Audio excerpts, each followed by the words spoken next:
And I wanted also to come now to the other matter that Raina mentioned, which is legal protections for sexual orientation, gender and intersex status.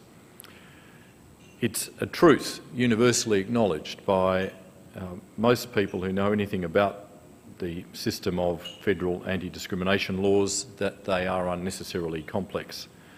But from that point, consensus dramatically ends.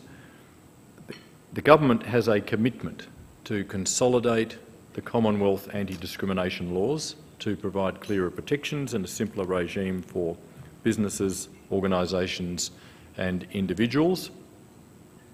And I welcome the robust public debate that's occurred over the past several months. I'd thank the Law Institute of Victoria for its positive contribution to the debate through the extensive work that the Law Council of Australia did on this subject.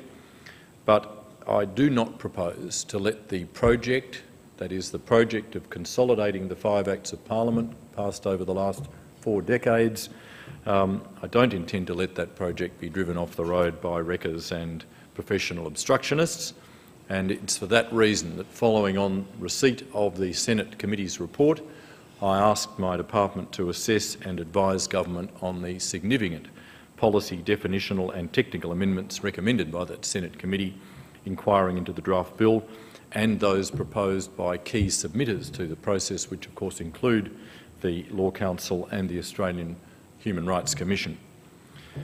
And it's why I wouldn't countenance any further delay to fundamental and long overdue protections for the lesbian, gay, bisexual, transgender and intersex community at the federal level.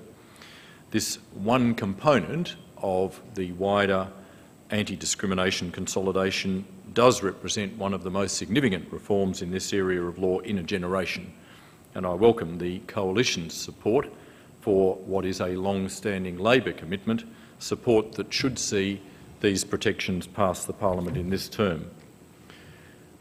I do have to say this, though, about the contribution that the Coalition made to the consultation process on that consolidation draft.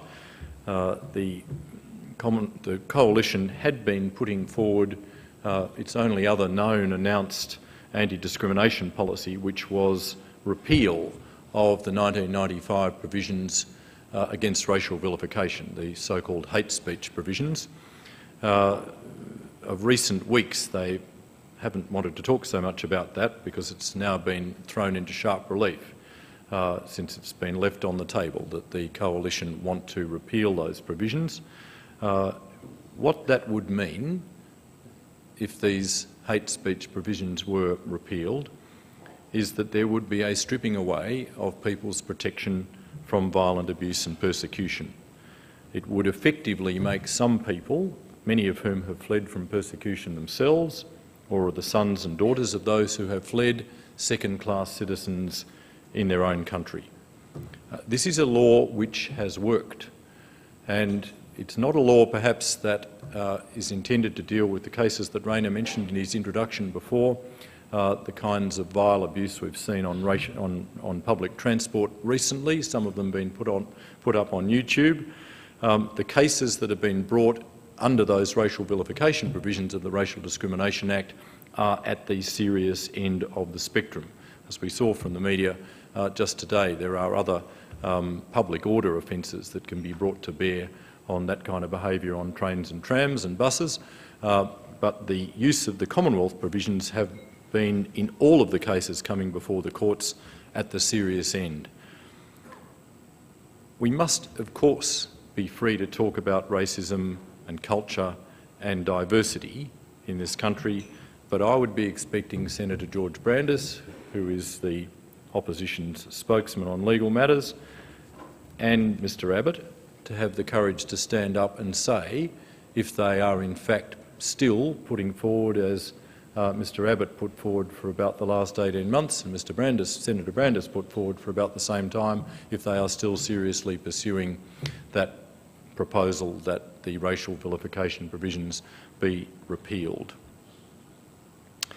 I want to briefly comment on diversity in the judiciary because I can say that in my short tenure as Attorney-General I've been proud to make already 2 federal judicial appointments to what is now the Federal Circuit Court of Australia, Judith Small to the Melbourne Registry and Alexandra Harland, who is going to serve in the Registry in Darwin.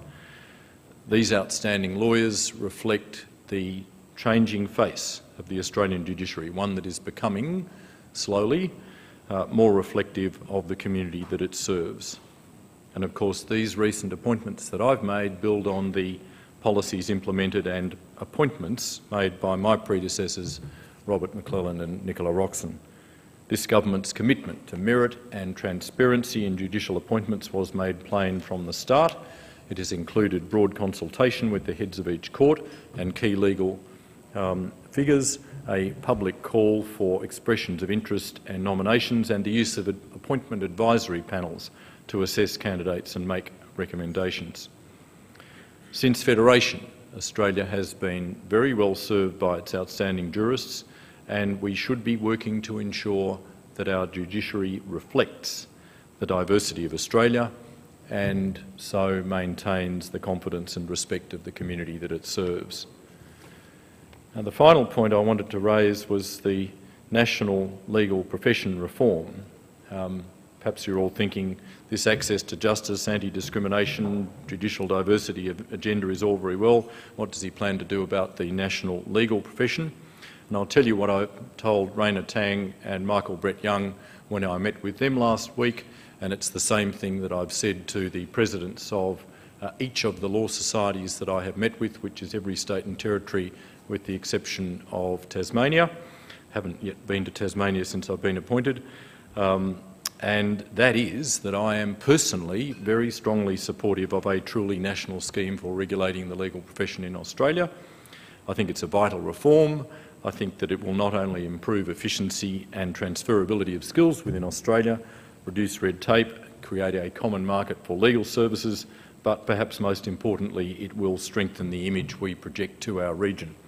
Australian lawyers and law firms are a valuable commodity in Asia. We need to show them that we have a united, efficient, competently regulated profession. But of course, making this a reality is not up to me. I would commend Victoria and New South Wales for persevering with a common regulatory scheme.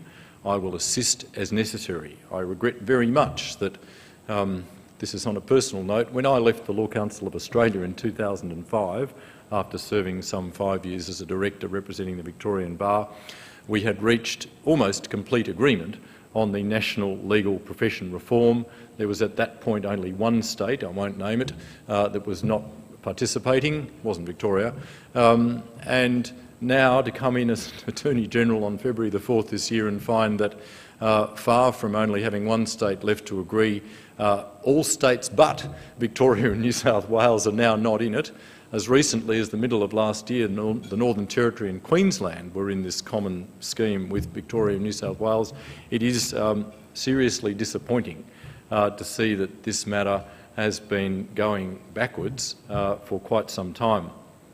I'd have to say, even more than for the states who have the constitutional responsibility for this piece of regulation, it's a professional responsibility, and I'd seek to leave you all with some homework, as it were, to speak to your interstate colleagues and encourage them to make the case to their law societies and bar associations so that they in turn can make the case to their state and territory attorneys general.